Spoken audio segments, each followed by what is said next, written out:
Captain Han Minyu sat in his command chair aboard the mining vessel Iron Phoenix. The asteroid field around them looked empty and cold. His crew had been working here for 3 months pulling valuable metals from the rocks. It was boring work, but it paid well. Park Ju sat at the communication station, monitoring the usual transmissions. She was good at her job, 27 years old, sharp eyes, and she never missed anything unusual. Today, something caught her attention. Captain, she said, her voice uncertain. I'm getting something strange. Minyu turned to her. What kind of strange? A signal, very weak. It's not from any of our colonies. Gui's fingers moved across her console. Wait, there's something in it, some kind of code. Dr. King Myra walked onto the bridge. She was the ship's xenobiologist, studying alien life forms they sometimes found in space. She was in her mid-30s, always curious about everything. What's going on? My asked. Unknown signal, Minyu said. Jiwoo is trying to decode it. Jiwoo worked in silence for several minutes. Her face went pale. Captain, you need to see this. Minyu stood and walked to her station. On the screen, lines of data scrolled past, but some numbers stood out. They were familiar, too familiar. Those are human biometric readings, Mai said, leaning closer. Heart rates, blood pressure, body temperature. From where? Minyu demanded. That's the problem, Jiu said quietly. These readings are coming from the Velker sector, 3 systems away. And Captain, these readings are from children. The bridge went silent. The Velkron were an insectoid species.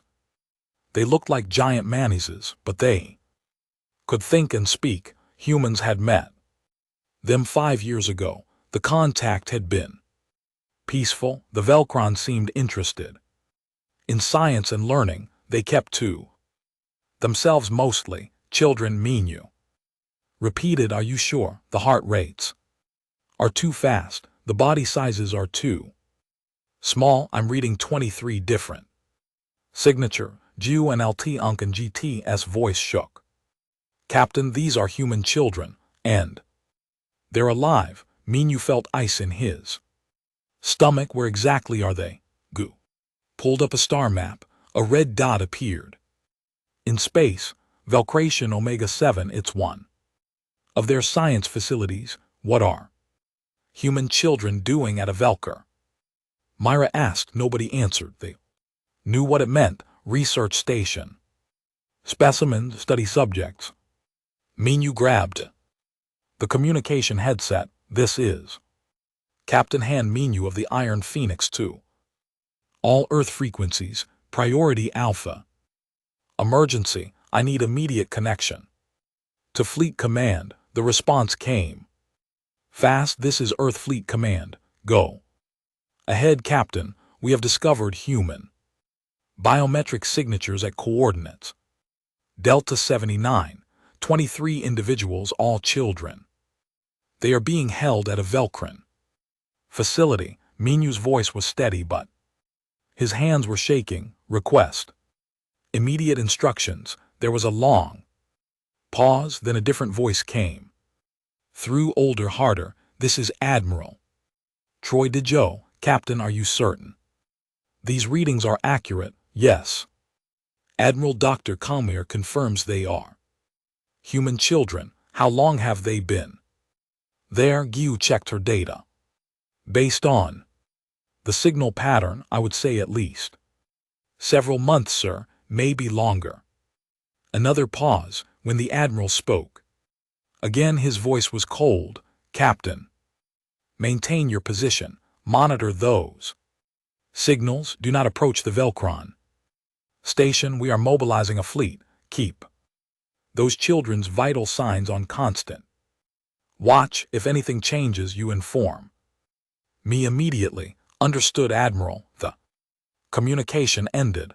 Minyu looked at his Crew Gyu was crying silently. Mary's face was hard as stone. How did this happen? Gyu whispered. How did they take our children? My pulled-up colony records on her tablet. Let me check something. She worked for 10 minutes.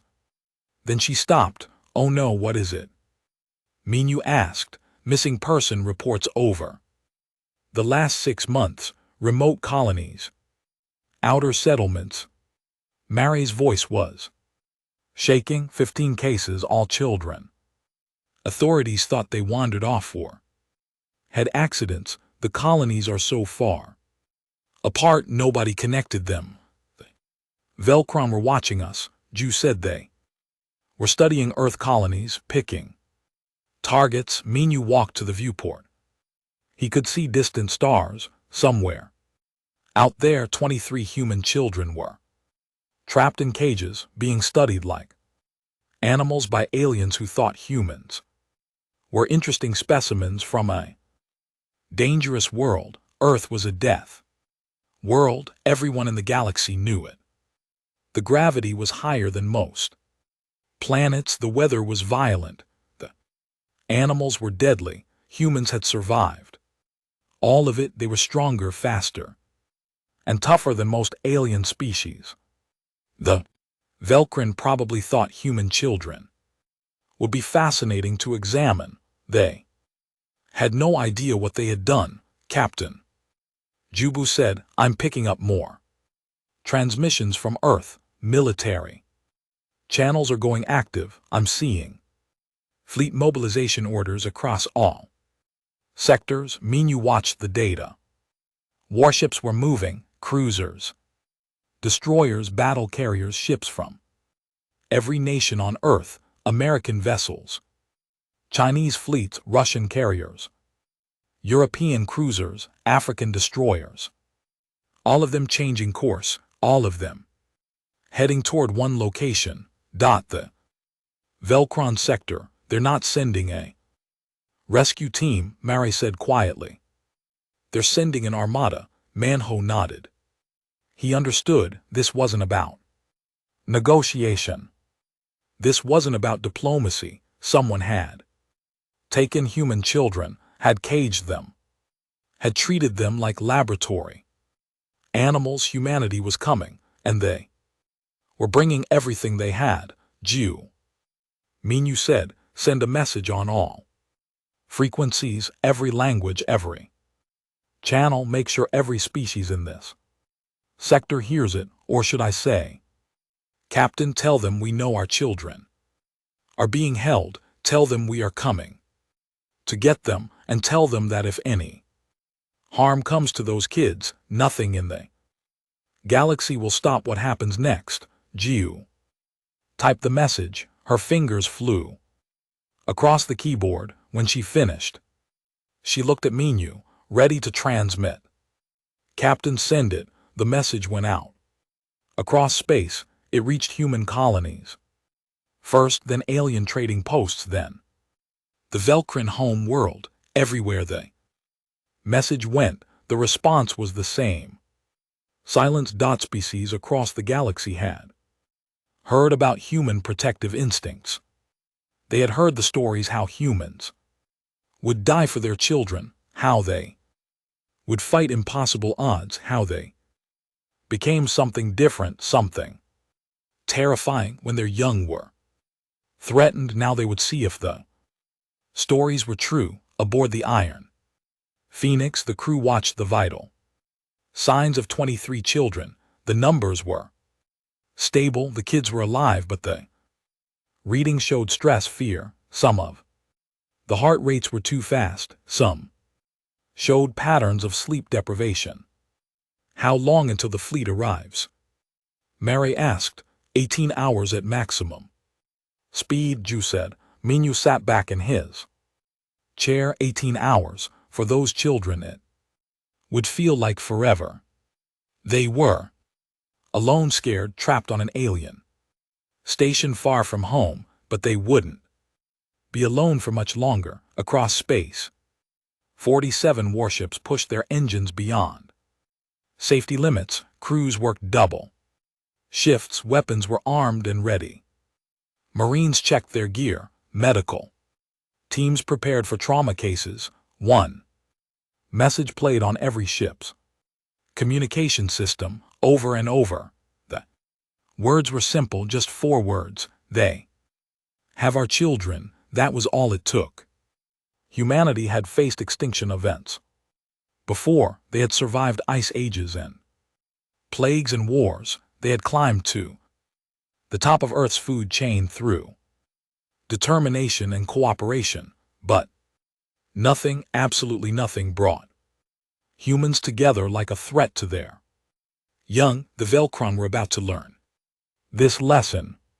They had made their observations, they had conducted their research, they had studied the humans from the dangerous death world. Now the Deathworlders were coming, and they were done being studied. Admiral Choi Dejo stood in the command center in Geneva. The room was filled with screens showing star maps, fleet positions, and vital signs of 23 children. He was 60 years old, a veteran of 3 colonial wars. He had seen terrible things in his career, but this made his blood cold. Around the table sat representatives from every major nation. For once, nobody argued, nobody talked about politics or borders or old grudges. They all stared at the same data. 23 children caged like animals. 3 systems away. How fast can we get there? Asked the American general.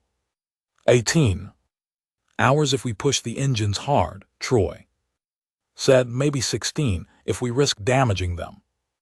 Risk it, said the Chinese admiral. Those are our children. Everyone nodded. Russian, Indian, Brazilian, South African, Korean, Japanese. Every face showed the same expression, cold fury. Ambassador Yun Sora entered the room. She was 45, elegant, known for her diplomatic skills. She had negotiated peace treaties and trade agreements across the galaxy. Other species respected her because she was always calm, always reasonable. Today her face was like carved ice. Ambassador Troy said, we need you to send a message to the Velcron Council. What kind of message? Nan asked. An ultimatum. Yun sat down. She pulled up the communication interface. What are the terms? Colonel Nam Taeying spoke from the corner. He was special operations. Intelligence background, quiet man. Dangerous eyes. Tell them they have 24 hours to return our children unharmed. All of them, and if they refuse, asked, then we take them back by force. Choi said simply. Yun nodded. She began typing. Her message was short, professional, polite, but every word carried weight. To the Velcron High Council, this is Ambassador Yun Sora of the United Earth Government. We have discovered that 23 human children are being held at your research station, Omega 7. We demand their immediate return. You have 24 hours to comply. This is not a negotiation. Return our children unharmed or face the consequences. We do not make threats. We make promises. She sent the message. Now we wait, Choi said. They didn't wait long. 3 hours later, the response came. High Scholar VTH appeared on the screen. He was Velcron, tall and insect-like, with multiple arms and compound eyes. He looked confused. Ambassador Young, we received your message. We do not understand your aggressive tone. The human juveniles at Station Omega 7 are part of a scientific study. They are being well cared for. We have committed no crime. The room went silent. Yun's face didn't change, but her voice dropped to a whisper. That was more frightening than shouting. You kidnapped our children. You caged them. You are studying them like laboratory specimens. And you say you committed no crime. Juveniles were collected from remote areas. Their absence has minimal impact on your colonial populations. We are simply observing specimens from your death world. Surely you understand that scientific value. Colonel Nom stood up. Did he just call our children specimens? Troy raised a hand for silence. He leaned toward the screen. High Scholar. VTH, let me be very clear. We are not discussing scientific protocols. We are discussing an act of war. Vinteni twitched. War over a few juveniles. No species would commit to military action over such a small number. You are posturing. We do not posture, Troy said. His voice was quiet, calm. Absolutely certain. We are currently mobilizing 47 warships. They will arrive at your station in 14 hours. If our children are not released unharmed, we will take them back and your station will be destroyed. This is not a negotiation. VTH made a clicking sound. You would risk interstellar conflict over 23 individuals. That is not logical. Logic has nothing to do with it, Yun said. Those are our children. Every single one of them is precious beyond measure. Every human who ever lived was once child. Every scientist, every leader, every parent. We protect them because they are our future. We can negotiate a release protocol, VTH offered, perhaps in 6 months after our research is complete. The silence in the room was absolute. Colonel Nom spoke, his voice like steel. Did he just say 6 months? Yun closed her eyes for a moment. When she opened them, they were hard. Hi, Scholar, I am going to explain something to you, something you clearly do not understand. Humans are Deathworlders. Yes, we're strong and fast and difficult to kill, but that is not what makes us dangerous. Then what does? VTH asked. Our children make us dangerous. Every human has a child they love. Son, a daughter, a niece, a nephew, a student, a neighbor's kid. We are biologically programmed to protect the young, all of them, not just our own. That is inefficient. V said resources should be allocated to the strongest individuals. You don't understand, Yun continued. On Earth, an adult human can lift a car if their child is trapped underneath. Mothers have fought off predators 5 times their size. Fathers have walked through fire. We become stronger, faster, and more dangerous. When our children are threatened, it's not logic, it's instinct, and you have triggered that instinct in 8 billion humans. VTH was quiet for a moment. You are serious?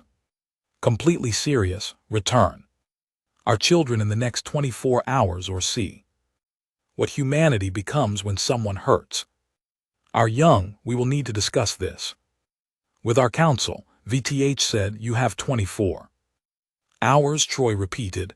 Not 1 minute more. The transmission ended. In the command center, nobody spoke. They watched the fleet positions on the screens. The ships were moving fast too fast for safety, but nobody cared about safety right now. Do you think they'll comply? Asked the Russian admiral. No, Colonel Nom said. They don't understand us yet. They think we're bluffing. Then they'll learn, Troy said. Across space, the human fleet pushed forward. On every ship, the crews knew what they were doing. This wasn't about territory or resources or politics. This was personal.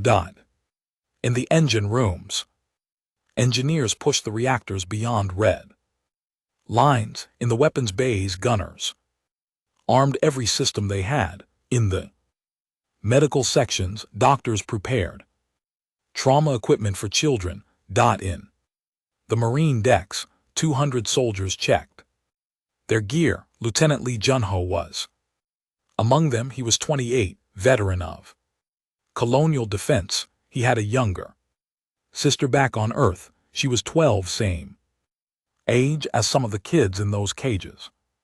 "We're getting him out," he told his squad, "all of them alive, whatever it takes." His soldiers nodded. They had children too, brothers, sisters, cousins, kids they coached in sports or taught in schools.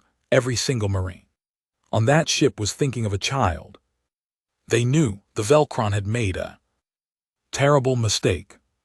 They had studied human strength, human speed, human durability.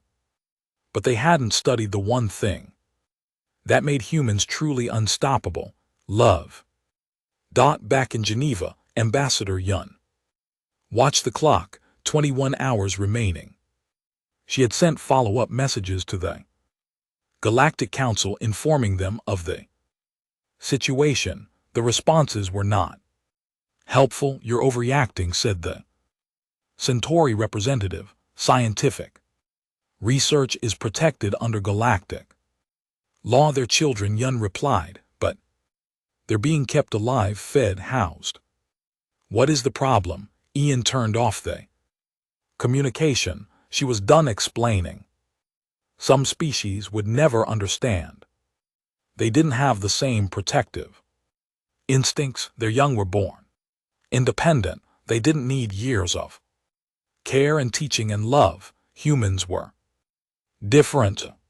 Human babies couldn't walk for a year, couldn't talk for 2 years, couldn't survive alone for 15 years or more. That long childhood created powerful bonds. It made humans invest everything in their young, and now someone had stolen that investment. Colonel Nam walked over to her.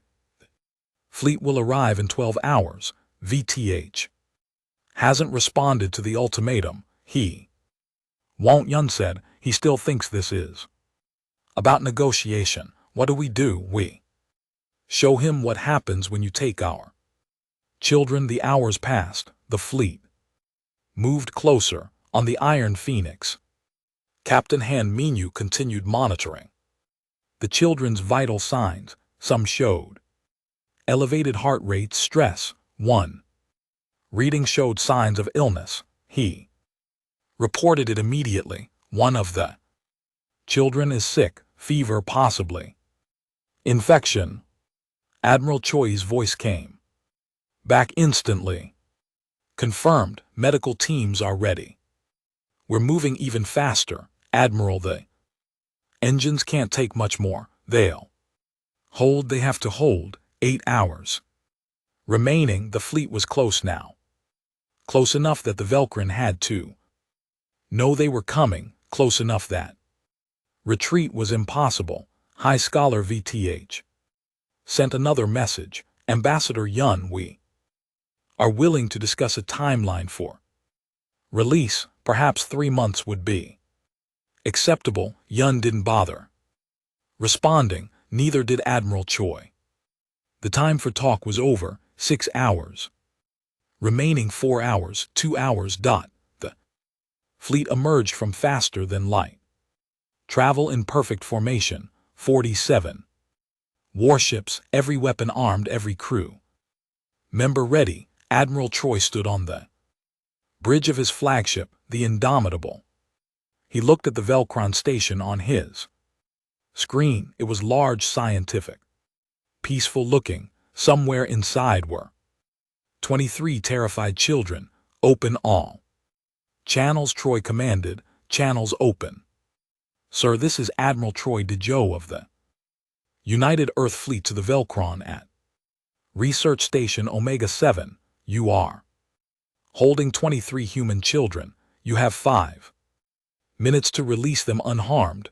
After that we are coming in. You will not stop us. You will not slow us. You will return our children, or we will take them. Choose now." The response came in 3 minutes.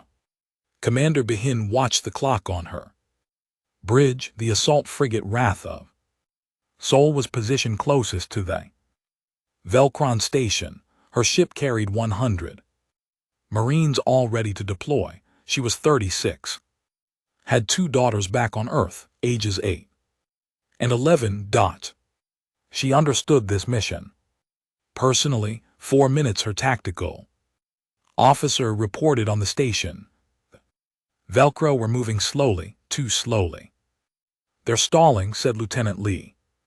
Janho, he stood in the Marine deployment bay with his squad. All of them wore combat armor. All of them carried non-lethal weapons. The orders were clear: get the children out, harm no one, unless necessary, but let nothing stop you. 3 minutes came the announcement.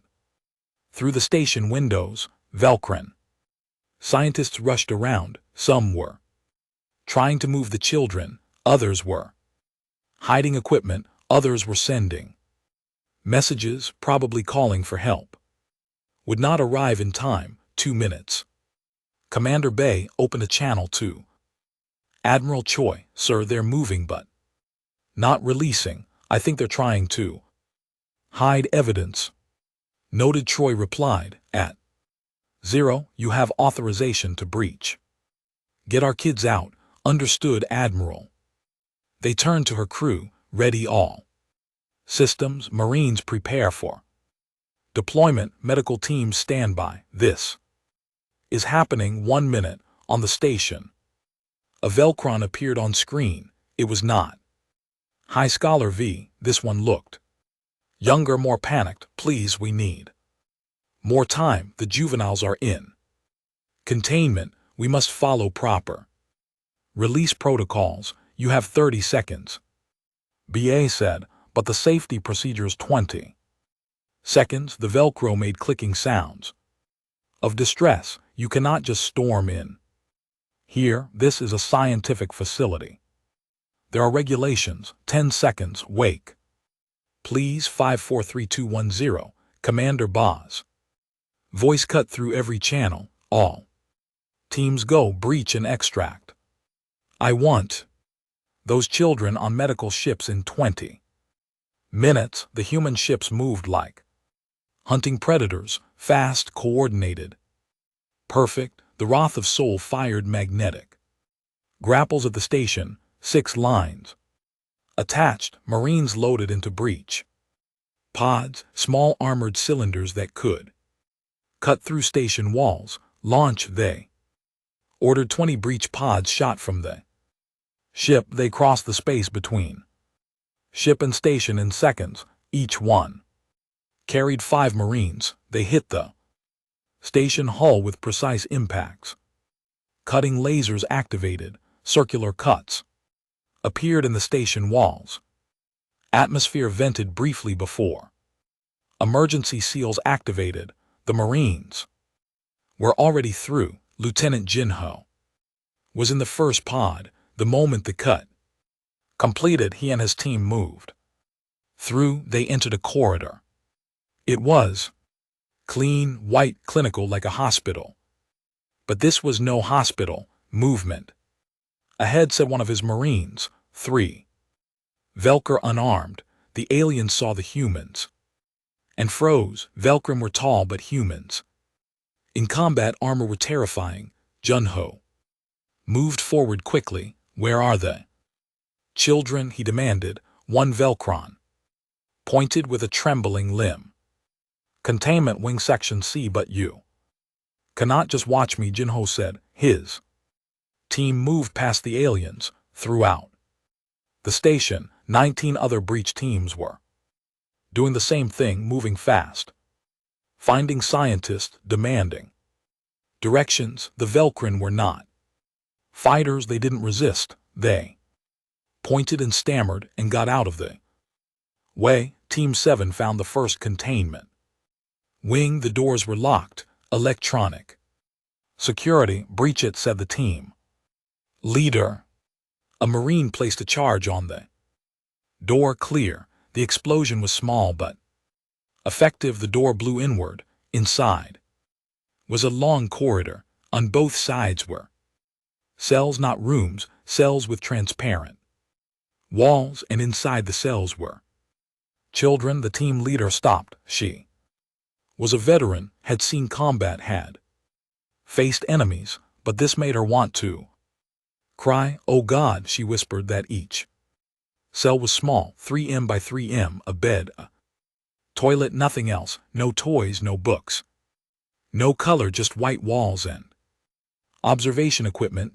In the first cell, a boy sat on the bed. He looked about 10. He stared at the Marines with hollow eyes. We're here to take you home, the team leader said. You're safe now. The boy didn't respond, just stared. Get these doors open, she ordered. Now her tech specialist worked on the control panel. Security lockout. Give me 2 minutes, you have one.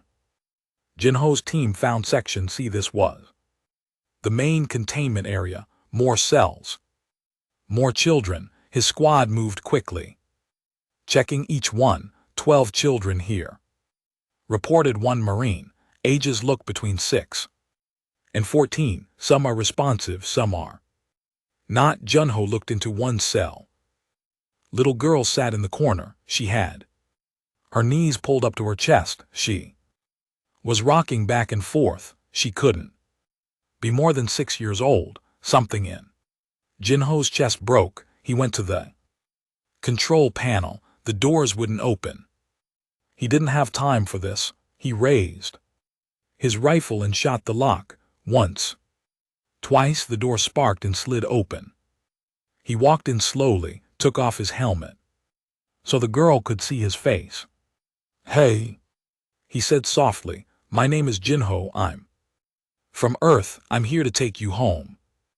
The girl looked at him. Her eyes were empty. Home, she whispered. Yes, home. To your family, to your mom and dad.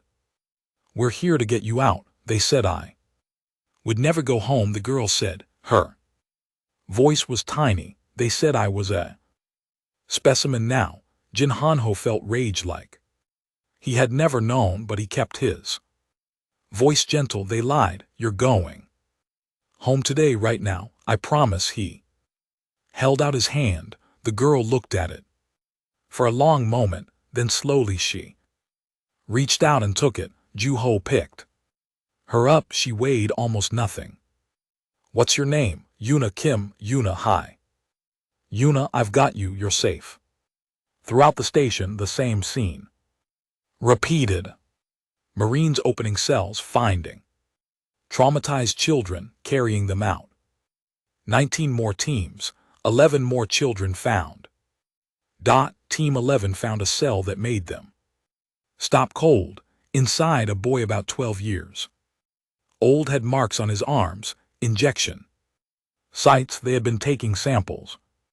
Medical emergency, the team leader called. This one needs immediate attention. Team 15 found twins, a boy and girl, maybe 8. They were holding hands through the transparent wall.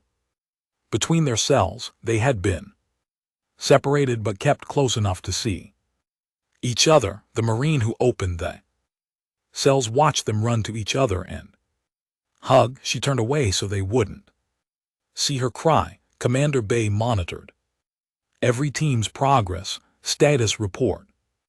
Team 1, 4 children secured, moving to extraction. Team 7, 5 children secured. 2 need medical attention. Team 11, 3 children secured. 1 critical possible infection. The reports came in. Every team was moving. Every child was being carried to safety. Observer Krellel, a Velcron researcher, stood in the corridor as Marines rushed past. He tried to stop one. You don't understand. We were studying their resilience, their adaptation to isolation. This is valuable scientific data. Lieutenant Jinho heard him. He stopped, turned, walked up to the Velcron scientist. You heard children, Jung-ho said. His voice was quiet, absolutely calm. You took them from their families. You caged them like Animals, you subjected them to isolation and fear, and you call it science. We didn't harm them, Krello protested. We fed them, kept them clean, monitored their health. You took a 6-year-old girl and put her in a cage, Junho said.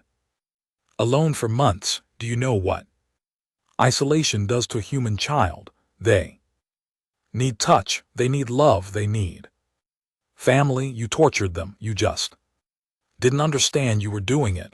But the research, there is no excuse, Junho said. There is no explanation. You hurt children, that's all that matters. He walked away. Krello stood there, finally beginning to understand what he had done. 8 minutes after the breach began, all 23 children were found. All were being carried to the extraction points.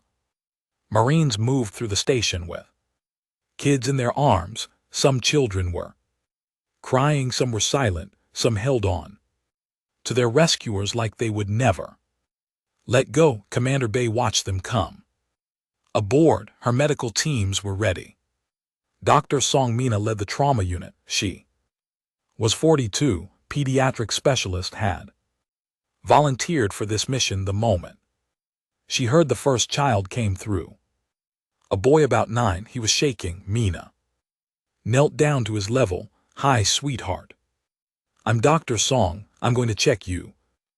Over, make sure you're healthy. Is that okay? The boy nodded, didn't speak. Can you tell me your name? Taeho Park. Taeho, that's a good name. I have a nephew named Taeho. You're going to be just fine. We're going home. One by one, the children arrived. Medical teams checked them. Most were physically healthy, but the emotional damage was obvious. Some wouldn't make eye contact. Some flinched at loud noises. Some asked questions. Are you real? Is this a test?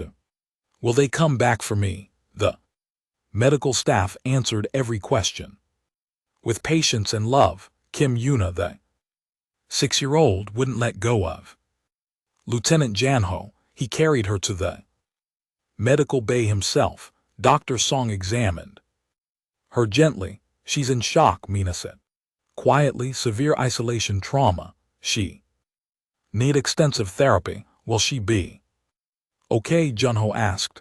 Eventually.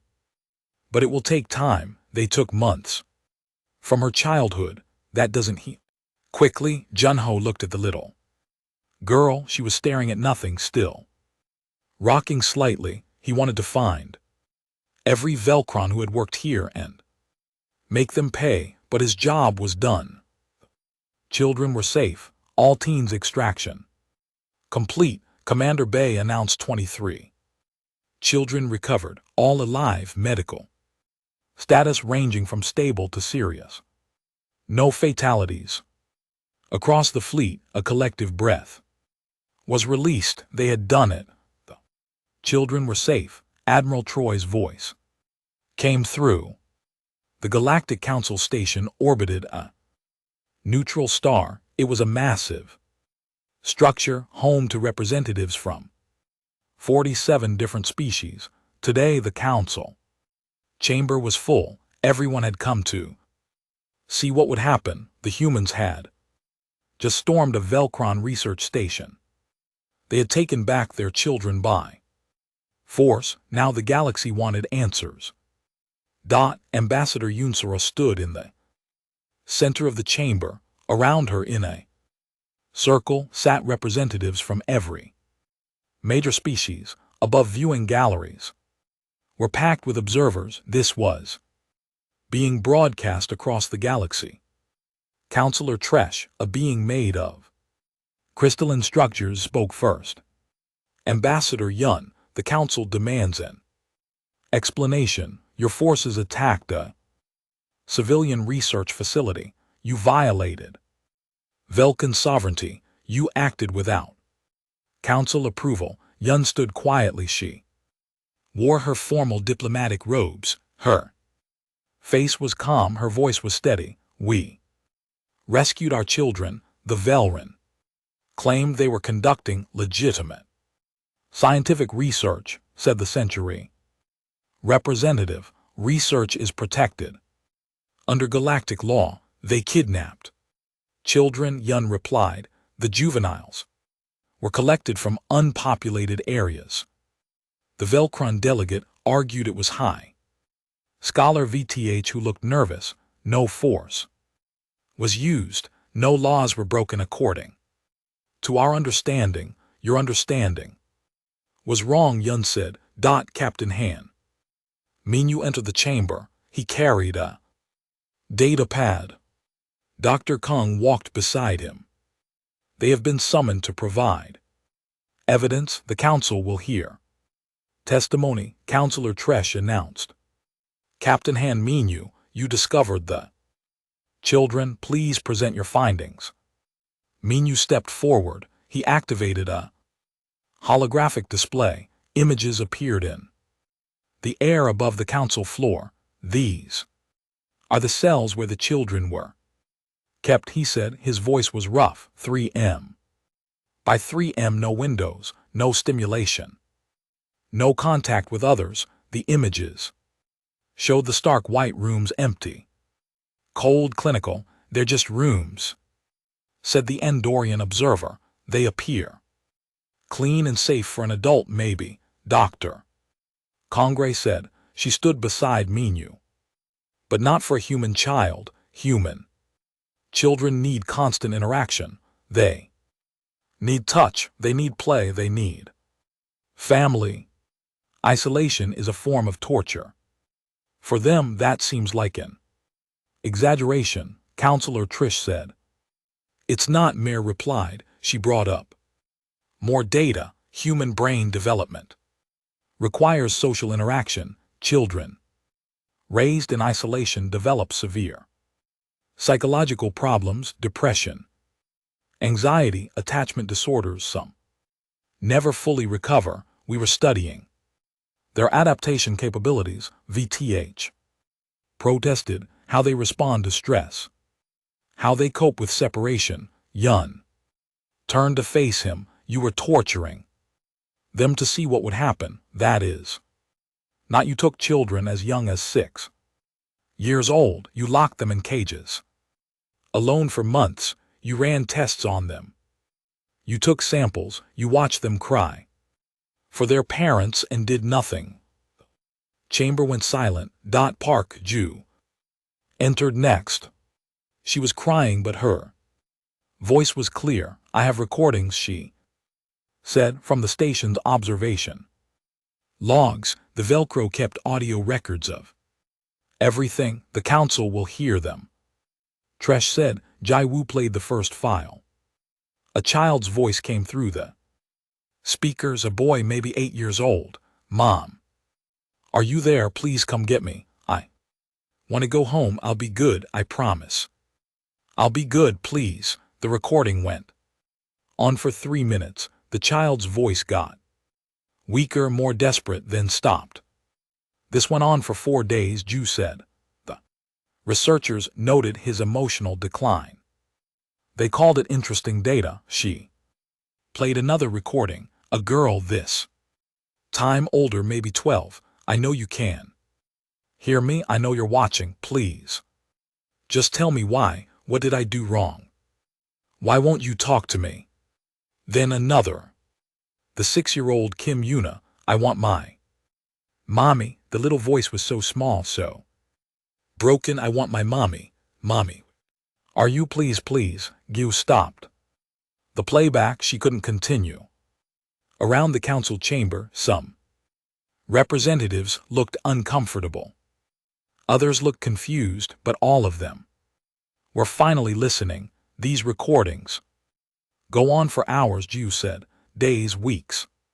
Children begging to go home, asking what they did wrong, crying until they had no tears left, and the Velcron just watched, took notes, called it research.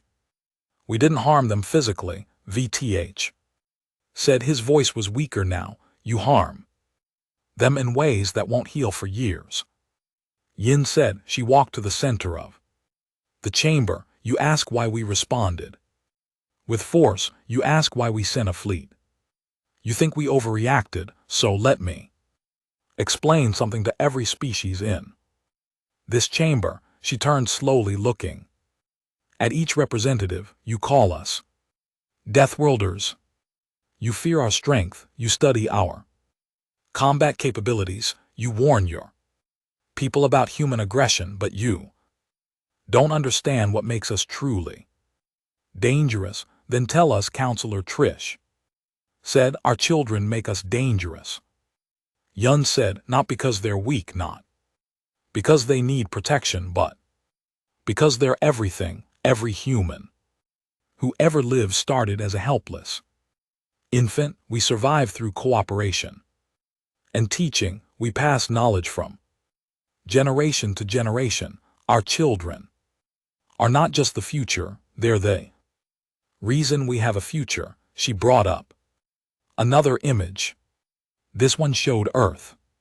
Continents, oceans, clouds. Earth nearly killed us. Ice ages, predators, diseases, volcanoes, floods. We survived because we protected our young. A human adult can go days without food, but they will give that food to a child first. We will walk through fire, fight impossible odds, face certain death, all to save a child. Any child, not just our own. That is inefficient, the century said. Resources should go to the strongest individuals. That's why you'll never understand us. Yun replied, we don't calculate the value of a child's life. 6-year-old girl isn't less important than an admiral or a scientist or a leader. She's more important because she has her whole life ahead of her. All that potential, all those possibilities. She walked closer to the Velcron. Delegate, you studied our physical resilience, our strength, our adaptability. But you missed the most important thing. The thing that makes us apex predators. What is that? VTH asked quietly. We protect our pack, all of it, especially the young. Touch our children, and you don't face soldiers, you face parents. And parents fighting for their children don't follow rules, they don't negotiate, they don't stop until their children are safe. Yun turned back to the council. You want to know why we sent 47 warships for 23 children? Because that's the minimum we would send. If they had taken one child, we would have sent the same fleet. If they had taken 100, we would have sent more. The number doesn't matter. They're all precious. They're all irreplaceable. You would truly go to war over children? Counselor Trash asked, without hesitation. Yun said, every time, every single time. That's not a threat, it's a promise. It's who we are. Captain Minu spoke again. The Velcron asked why we didn't negotiate, why we didn't follow diplomatic protocols. Here's why. Every hour those children spent in cages was an hour of trauma. Every day was a day stolen from their childhood. We couldn't waste time on procedures while they suffered. We moved fast because we had to, added Commander Bayhayan. She had joined the testimony via video link. Those children needed us. They needed to be saved right then, not in a week, not after committee meetings and policy reviews. Immediately. Dr. Songmina appeared on another screen. I've examined all 23 children.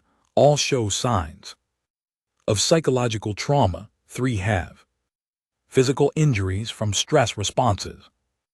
1 developed an infection from a compromised immune system due to isolation. These are damages that will take years to heal. Some may never fully recover. She paused. The youngest, Kim Yuna, hasn't spoken in 3 days except to cry for her mother. She's 6 years old. She should be playing with friends, learning to read, laughing. Instead she rocks in corners and flinches when people approach her. That's what your research did. The council chamber was completely silent. Now Yoon spoke. Again, her voice was softer but somehow more powerful. We're not asking for your approval, we're telling you how it's going to be. From this day forward, human children are untouchable. Any species that harms them, studies them, or takes them will face the full force of Earth's military. No warnings, no negotiations. Immediate response. You cannot dictate terms to the Galactic Council, the Andorian representative said. We're not dictating to you, Yun replied. We're informing you. This isn't about politics or territory or resources. This is about survival. Any species that threatens our children becomes our enemy. We will destroy you to protect them. That's not aggression, that's biology. Barbaric. Someone muttered. Maybe Yun admitted. But it's why we survived Earth. It's why we're here. It's why we will continue to exist. We don't abandon our young. We don't sacrifice them for science or efficiency or logical resource allocation. We fight for them always. She looked at each representative again. So here's the message we're sending to the galaxy. Stay away from our children. All of them, the ones on Earth, the ones in colonies, the ones on ships, the ones anywhere humans live. You can trade with us, ally with us, even fight us over territory or politics, but the moment you touch a human child, you become prey, and humans are very good at hunting. Is that a threat, Counselor? Tresh asked. It's an education, Yun said. You wanted to understand Deathworlders. Now you do. We're not dangerous because of our strength or our weapons. 6 months had passed since the rescue. Earth's medical facilities worked around the clock to help the children recover. Dr. Songmina had personally overseen the treatment of all 23. Today she sat in her office reviewing progress reports. Most of the children were healing. Slowly, some had returned to their families, others were still in treatment, but all of them were alive. Safe home. Kim Yuna was one of the difficult cases. The 6-year-old girl still had nightmares. She didn't like being alone. She needed constant reassurance, but there were improvements. Small ones, important ones. She smiled. Yesterday, her mother told Mina during a check-in call. For the first time in months, we were having breakfast and her brother told a joke and she smiled. Mina felt tears in her eyes. That's wonderful. That's real progress. When will she be normal again? The mother asked. There's no timeline, Mina said gently. Trauma doesn't heal on a schedule, but children are resilient more than we realize. She get there.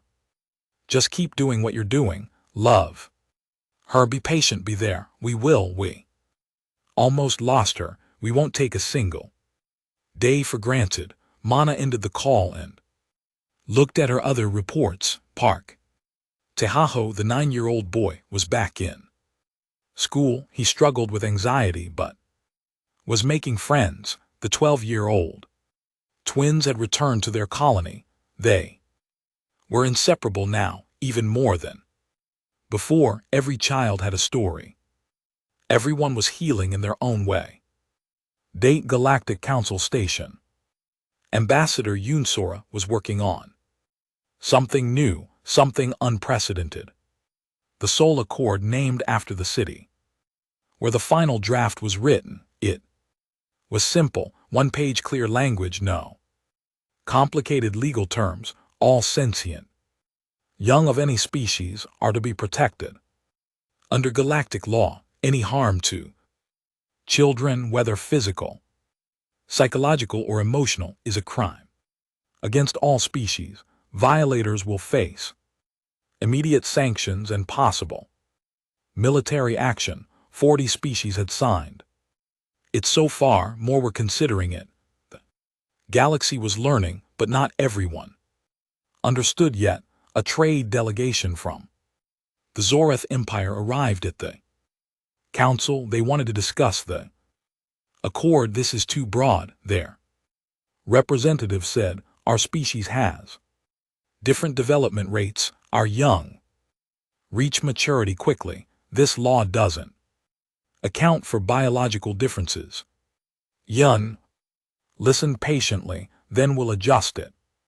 Species by species, the goal isn't to impose human biology on everyone. The goal is to protect the vulnerable, whatever that means for each species. And if we refuse to sign, then you refuse, Yun said, but understand this. If any member of your species harms a human child, even if you haven't signed, we will respond. The accord is for everyone else's protection, not ours. We already know what we'll do. The Zorath representative was quiet, then nodded. We'll sign. Across the galaxy the message was spreading. Humans were serious about children, all children, not just their own. When a century colony ship reported missing young from their hatching chambers, it was a human patrol that found them first. Traffickers had taken them. The humans freed them and returned them within 6 hours. The Century ambassador was shocked. Why did you help? They're not your young, they're children. The human commander replied, that's enough. When an Andorian settlement reported predator attacking their nursery, human Marines arrived to help. They set up defenses, hunted the predator, protected the young until the danger passed. We can handle our own problems, the Andorian elder said. We know, said Commander Behin, but you don't have to. Not alone. Children matter, all of them. Slowly, the galaxy began to understand. Humans weren't expanding their territory. They weren't seeking power. They were establishing themselves as protectors, especially of the young. It was unprecedented. Most species barely cared about other species' children. Humans treated them like their own. Back on Earth, Admiral Troy Dijo had retired from active duty. But he hadn't stopped working. He now led the Guardian Initiative, a new program to protect colony worlds. We're establishing rapid response stations, he explained at a press conference. Small fleets positioned throughout human space and beyond.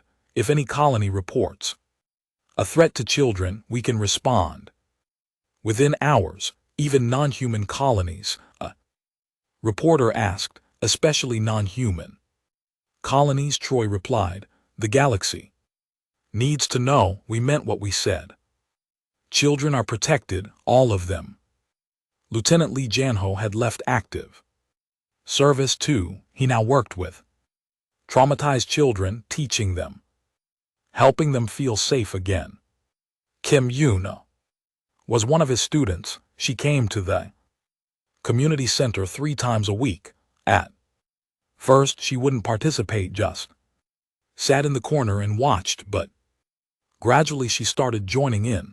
Today, she was painting. Her picture showed a spaceship and stars. In the ship's window, stick figures held hands. That's beautiful, Yuna, Janho said. What is it?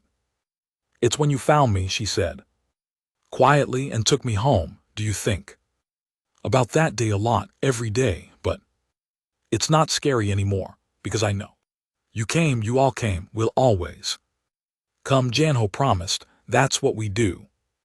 Yuna looked at him with those big eyes. They weren't empty anymore. There was light in them again. Will you teach me to be brave like you? You're already brave, Janho said. You survived something terrible. Your healing, that takes more courage than anything I've ever done. At the Velcron home world, a revolution was happening, not violent, but profound. The younger generation had learned what their scientists did. They were horrified. A group of young Velcron sent a formal apology to Earth. We did not know what our elders did. We don't understand emotions the way you do, but we are learning. We want to learn.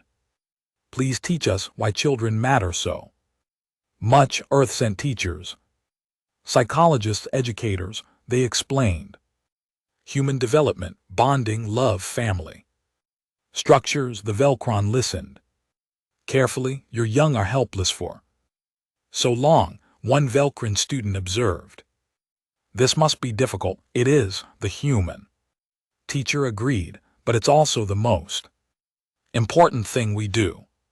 Raising children, teaching them, protecting them, it's what makes us human, and you would truly die for them, without question. The Velcron was quiet. We have much to learn. The scientists who had run the research station faced trial, not on Earth. That would have been too dangerous. Human justice for crimes against children was harsh. Instead, they were tried by the Galactic Council.